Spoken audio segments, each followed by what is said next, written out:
Você já se perguntou o que realmente acontece com a alma, segundos depois da morte? E se eu te dissesse que a Bíblia já respondeu isso há milênios, mas poucos tiveram coragem de falar? Prepare-se, porque o que você vai ouvir agora pode mudar tudo o que você acredita sobre o além. O que os mortos estão fazendo, neste exato momento, pode ser mais real e mais assustador do que você imagina. Se você busca entender a verdade oculta por trás do destino eterno da alma, esse vídeo é para você. Aproveita agora para se inscrever no canal e deixar seu like, porque aqui você vai ter acesso a revelações que a maioria jamais ousaria tocar. E se esse mistério já te prendeu, imagina o que vem nos próximos segundos. O coração para, os olhos se fecham. O som do mundo se dissolve, e no instante em que o corpo é vencido, algo desperta, a alma. Mas o que acontece com ela no segundo seguinte? Para muitos, a morte é vista como um fim. Mas para a fé católica, é um início imediato de julgamento. A Igreja ensina que, no exato momento da morte, cada alma passa por aquilo que chamamos de julgamento particular. Uma avaliação direta, pessoal e definitiva diante de Deus. Nesse julgamento, revelam-se os atos, as intenções, os segredos mais íntimos do coração. Nada é escondido, e com base nisso, a alma recebe seu destino: céu, purgatório ou inferno. Mas o que isso significa na prática? A alma está consciente? Sente algo? Sim. Ela está mais viva do que nunca. Na história do rico e Lázaro, em Lucas 16, vemos exatamente isso. Dois homens que morreram, mas continuaram conscientes. O rico, em tormento, implora por alívio. Ele tem memória, dor, percepção e mais. Ele pensa em seus irmãos que ainda estão vivos. Essa passagem é uma das mais claras evidências de que a alma, após a morte, permanece ativa e plenamente consciente. Mas não é só a Escritura que fala disso. A tradição católica, baseada em santos, visões místicas e séculos de reflexão, confirma essa verdade. A morte é o fim da vida terrena, mas não da consciência da alma. No céu, as almas experimentam a visão beatífica, a presença plena de Deus, a alegria eterna. No inferno, vivem a separação definitiva, o tormento eterno causado pela ausência de Deus. E no purgatório, as almas passam por uma purificação dolorosa, mas necessária, para entrarem limpas na glória. Esse estado de purificação é o que mais se aproxima daquilo que muitos chamam de espera, mas é uma espera viva, intensa, cheia de compreensão e sede de Deus.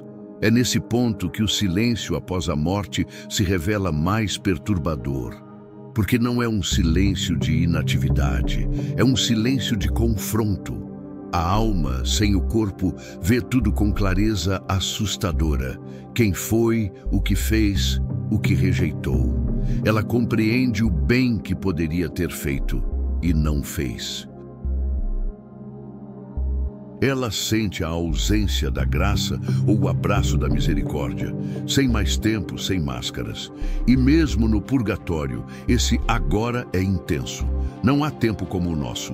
Não há relógio, mas há consciência, há dor purificadora, há saudade de Deus. O catecismo da Igreja é claro. Cada homem, depois de morrer, recebe na sua alma imortal, no julgamento particular, retribuição eterna. Catecismo da Igreja Católica, parágrafo 1022. Portanto, não existe sono da alma. Essa ideia, popular em certos círculos, é incompatível com a fé católica. O que existe é uma realidade espiritual onde o tempo não é como o nosso, mas a alma está viva, lúcida, diante da verdade divina. E talvez o mais impactante, é que essa realidade está acontecendo agora mesmo.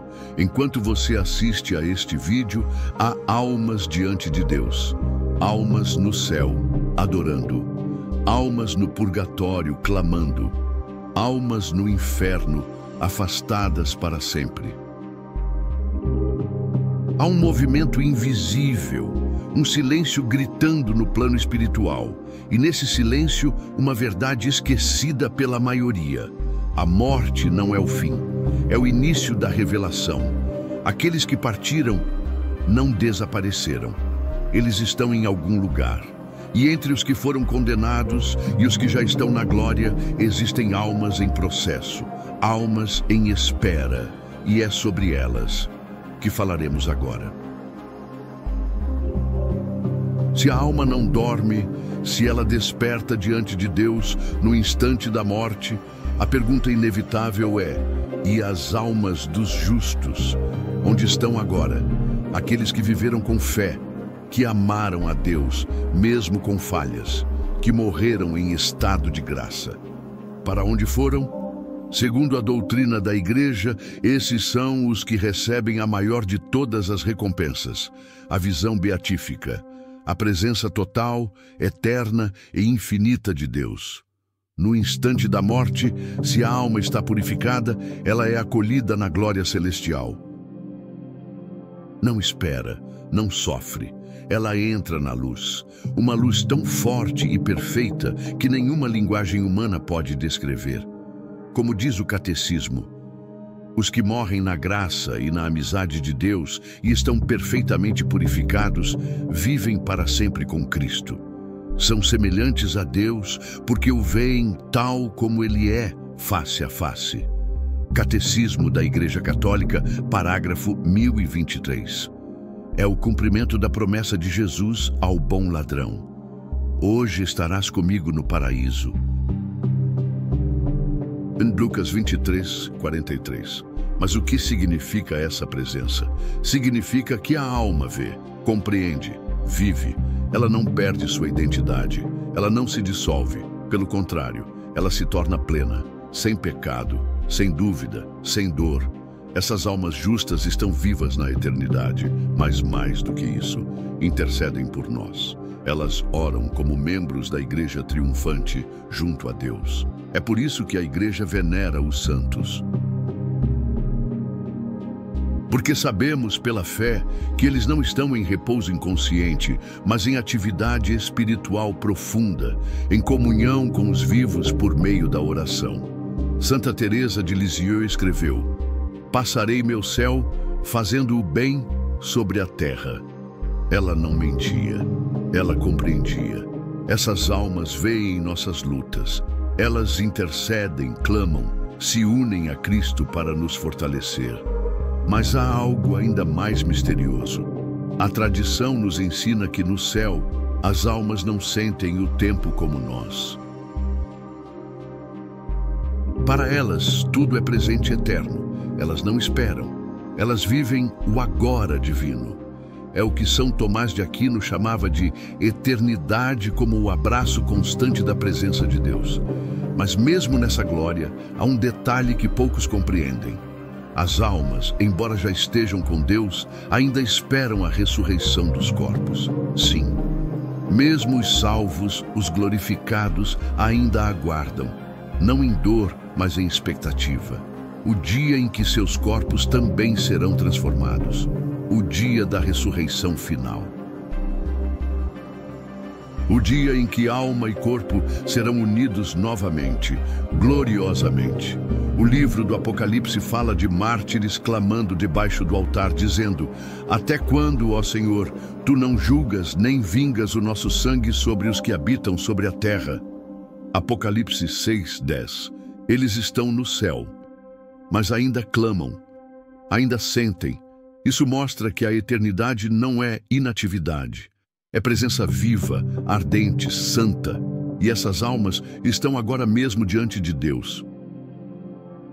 Enquanto você ouve essas palavras, há santos intercedendo por você. Talvez algum que você nunca conheceu. Talvez algum parente falecido que morreu em graça. Talvez alguém que você ama e que já vive em luz. Essas almas sabem da batalha que travamos aqui, e elas não nos esqueceram. É por isso que a oração aos santos não é idolatria, é comunhão. A igreja é uma só, e os que estão com Deus continuam ligados aos que ainda caminham. E essa verdade deveria nos inspirar. Porque se há almas que já vivem essa glória, também há almas que ainda não chegaram lá e talvez estejam clamando por nós. É sobre elas que falaremos agora. Se algumas almas vivem a glória, outras vivem a separação. E essa é a realidade mais dura e evitada da fé, o tormento eterno, o inferno. A doutrina católica é clara e firme. Embora muitos tentem suavizar essa verdade, ela permanece. Alguns escolhem, com seus atos e recusas, uma eternidade sem Deus. E essa escolha tem consequência eterna. No instante da morte, a alma recebe o julgamento particular. Se ela morre em pecado mortal, sem arrependimento, separada da graça, ela entra em um estado de condenação, não por imposição, mas por justiça. O catecismo da Igreja diz: morrer em pecado mortal, sem arrependimento e sem acolher o amor misericordioso de Deus, significa permanecer separado dele para sempre, por nossa própria escolha livre. Catecismo da Igreja Católica, parágrafo 33. E essa separação é tormento. A alma, agora sem o corpo, compreende com total clareza o que perdeu. Ela vê a beleza de Deus e não pode alcançá-lo. Ela sente sua ausência e não pode mais fugir. Ela lembra do tempo que teve e não pode mais voltar. É a dor da perda eterna, o remorso sem redenção, uma sede que nunca será saciada. A parábola do rico e Lázaro nos mostra isso com brutalidade.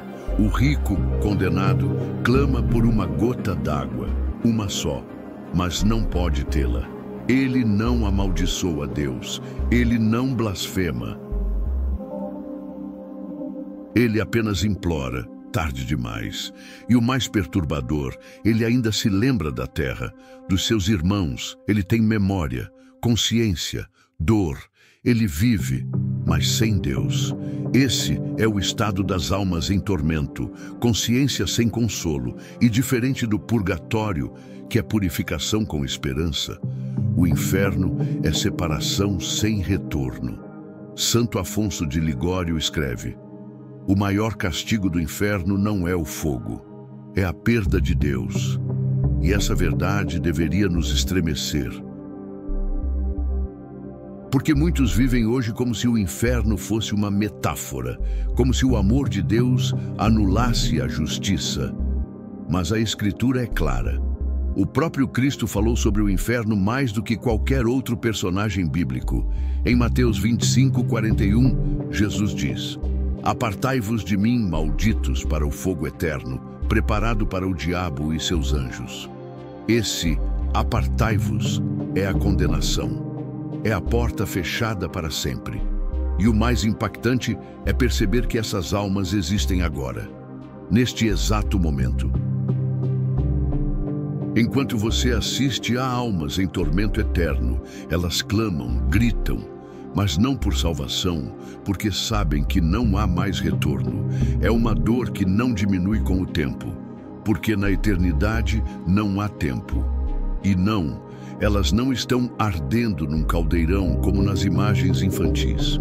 Elas estão em um estado de consciência espiritual, onde o maior castigo é saber que a chance foi dada, mas recusada. Talvez você pense, isso é pesado demais. Sim, é, mas é a verdade. E a verdade liberta. A alma perdida escolheu o ego, o orgulho, o pecado, e agora vive o resultado de sua própria escolha. E se essa parte do vídeo te tocou, deixa um like agora e se inscreve no canal.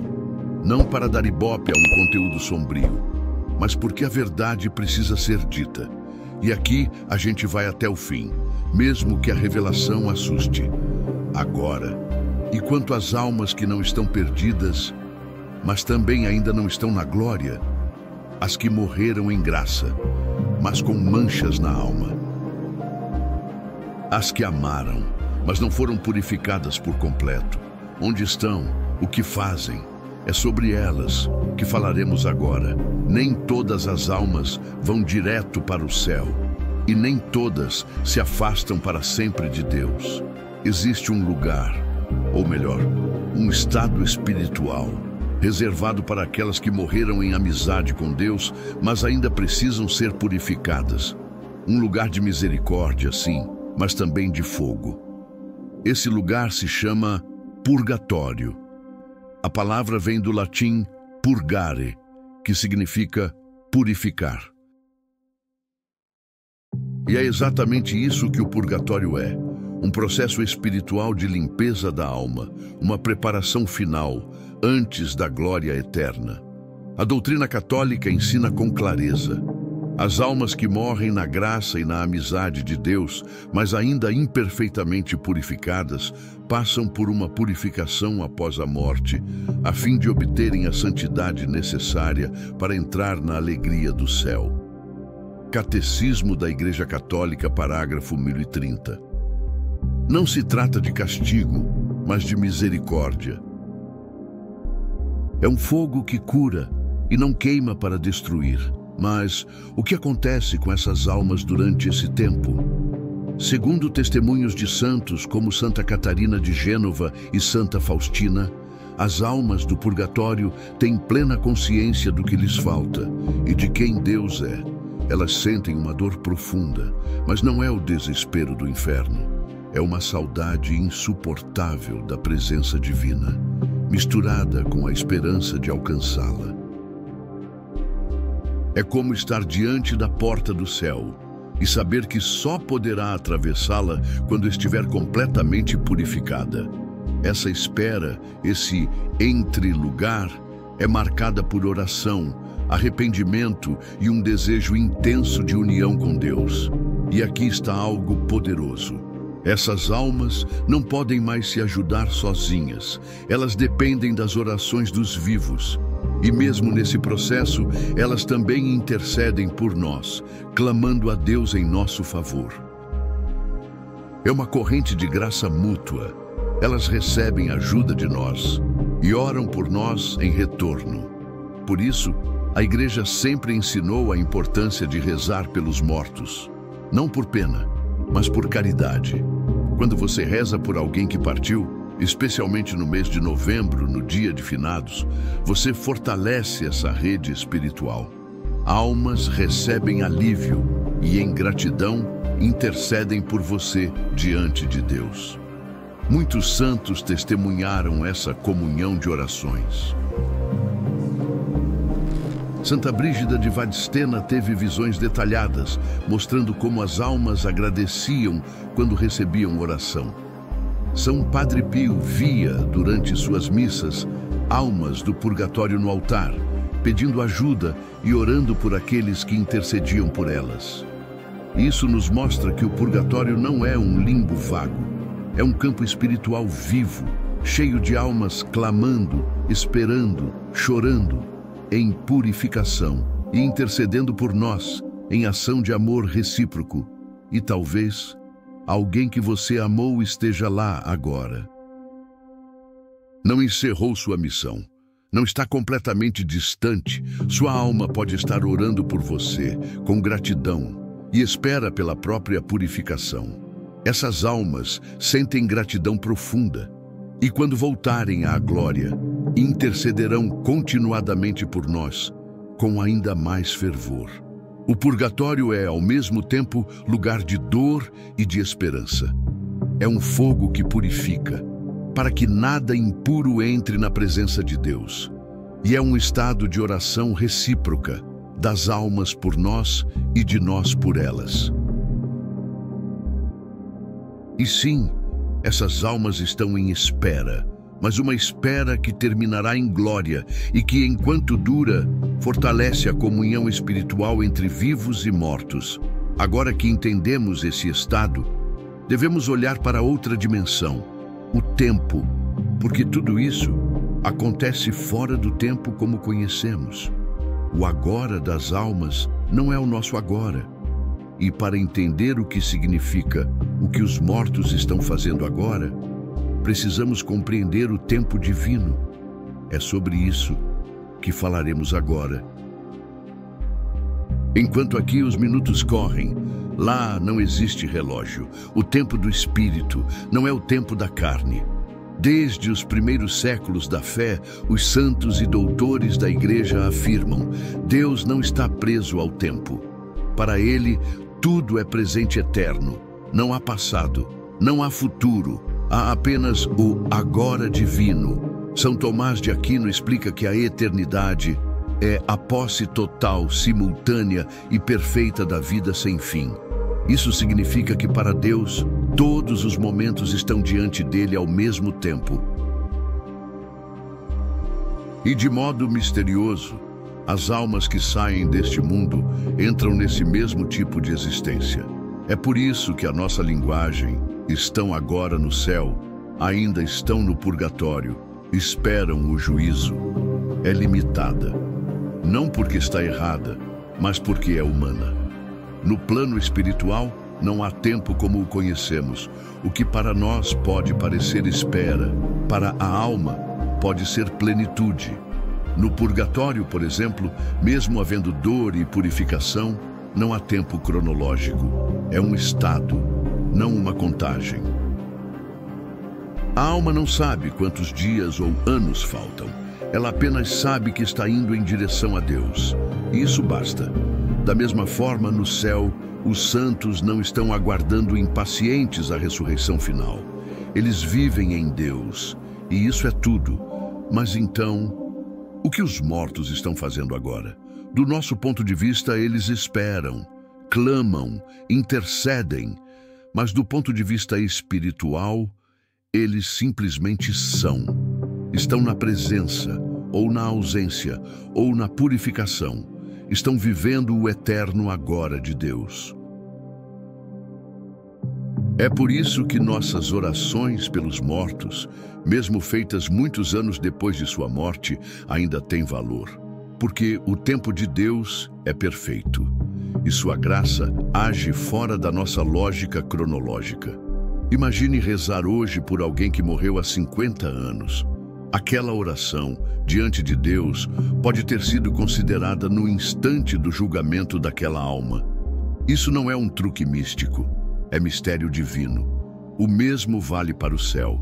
Os santos não esperam a nossa chegada como quem olha para o relógio. Eles nos veem e intercedem como quem já vive no cumprimento pleno da promessa. Essa compreensão do tempo eterno muda tudo, porque nos faz perceber que a morte não é uma linha de chegada, mas um mergulho em outra realidade. E mais ainda, nos conecta com os mortos de maneira viva. Eles não foram, eles são. E nós, embora presos ao tempo, já tocamos o eterno quando rezamos, quando intercedemos, quando amamos. O agora das almas é mistério, mas não é inacessível. Basta silêncio, fé e escuta interior. Agora que você entende o tempo espiritual, está pronto para saber o que essas almas revelaram. Sim, algumas falaram, apareceram, mostraram o que vivem e o que pedem. É isso que vamos ver agora. Nem tudo sobre a morte está oculto. Deus, em sua misericórdia, permitiu que alguns vissem o que poucos ousariam imaginar. Ao longo dos séculos, místicos, santos e visionários receberam experiências extraordinárias, nas quais vislumbraram realidades espirituais como o purgatório, o céu e até advertências sobre o inferno. Esses relatos não são invenções. Foram reconhecidos pela Igreja como experiências místicas autênticas, sempre submetidas ao discernimento da fé e jamais confundidas com tentativas humanas de comunicação com os mortos.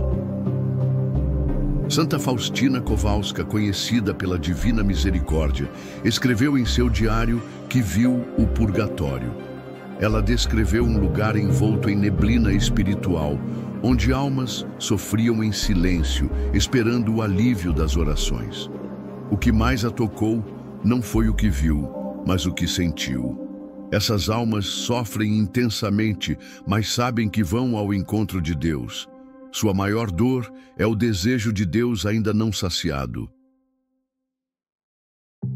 São Padre Pio, estigmatizado e conhecido por seus dons espirituais, afirmou que via almas do purgatório frequentemente. Elas vinham durante a missa, momento sagrado, pedindo oração e intercessão. Certa vez, uma alma apareceu em seu convento pedindo que ele celebrasse uma missa em sua intenção. Após isso, nunca mais foi vista. Padre Pio dizia: "As almas do purgatório me visitam mais do que os vivos e agradecem com lágrimas invisíveis." Essas experiências não foram buscadas, nem provocadas. Eram sinais permitidos por Deus, com o único fim de despertar oração, compaixão e conversão, sempre em plena conformidade com a fé da Igreja. Santa Catarina de Gênova escreveu um tratado inteiro sobre o purgatório, baseado em visões e intuições recebidas em oração profunda. Ela descreveu a dor das almas não como castigo, mas como fogo de amor. A alma vê a si mesma manchada e mergulha no fogo como se fosse ela mesma que o pedisse, porque deseja ser pura. E não foram apenas almas em purificação que apareceram. Santa Brígida da Suécia teve visões de almas em tormento que imploravam para que suas histórias fossem contadas, não em busca de salvação, mas como advertência aos vivos.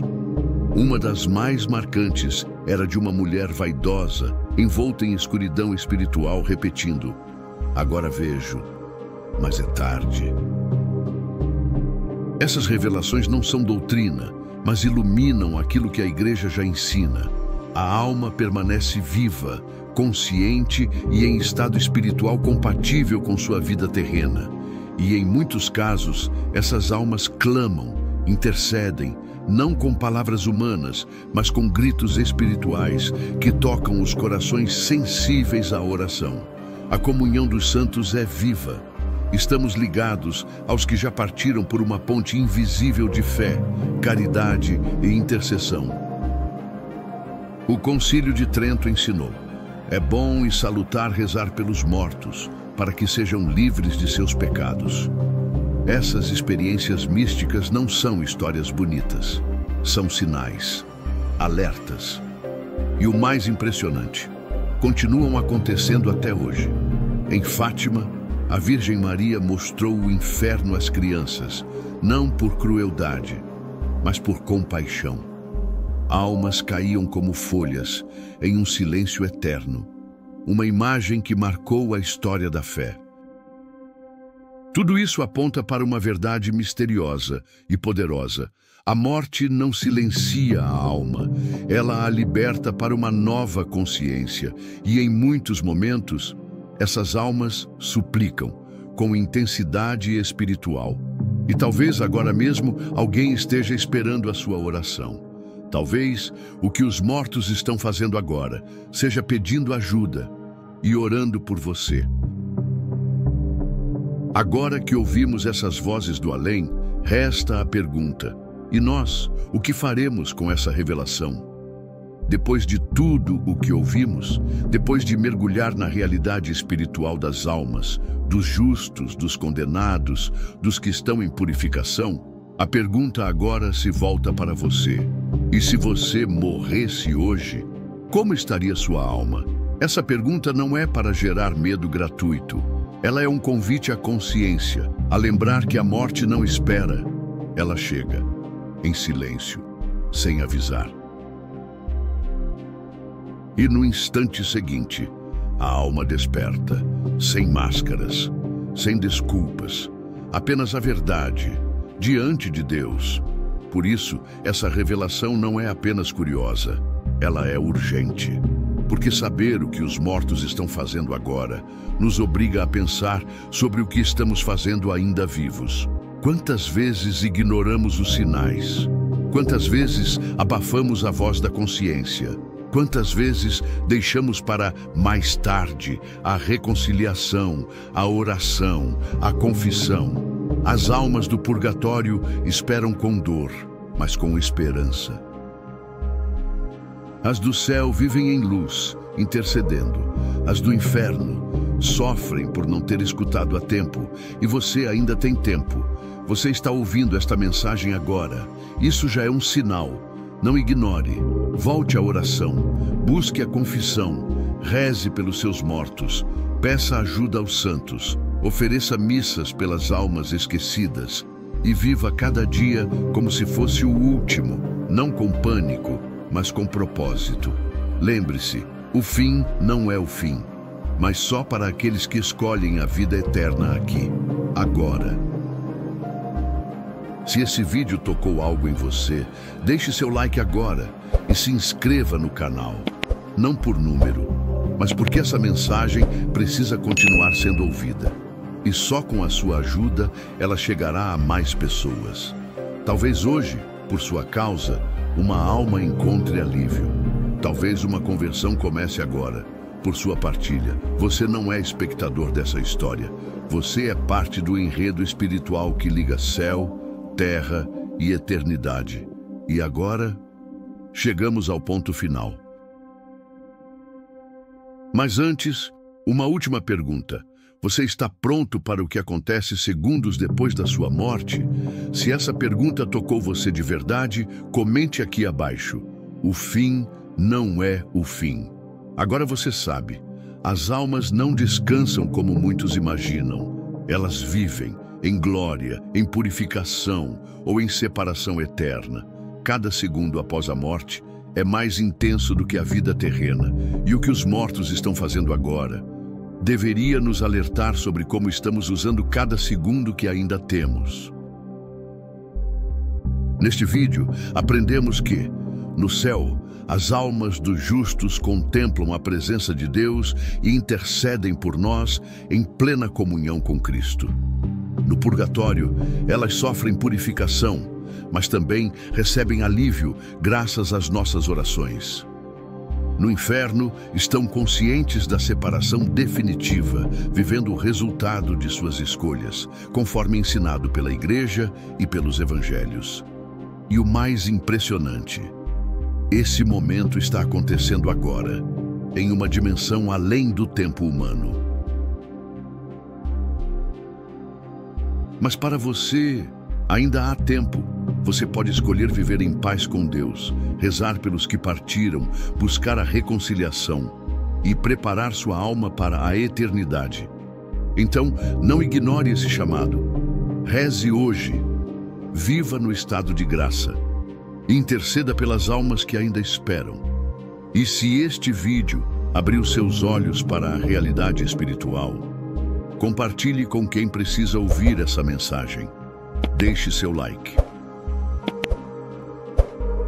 Inscreva-se no canal, assim você ajuda a levar essas revelações a mais pessoas que clamam por sentido e verdade. Agora, quero te ouvir. Se essa mensagem tocou seu coração, comente abaixo. O fim não é o fim.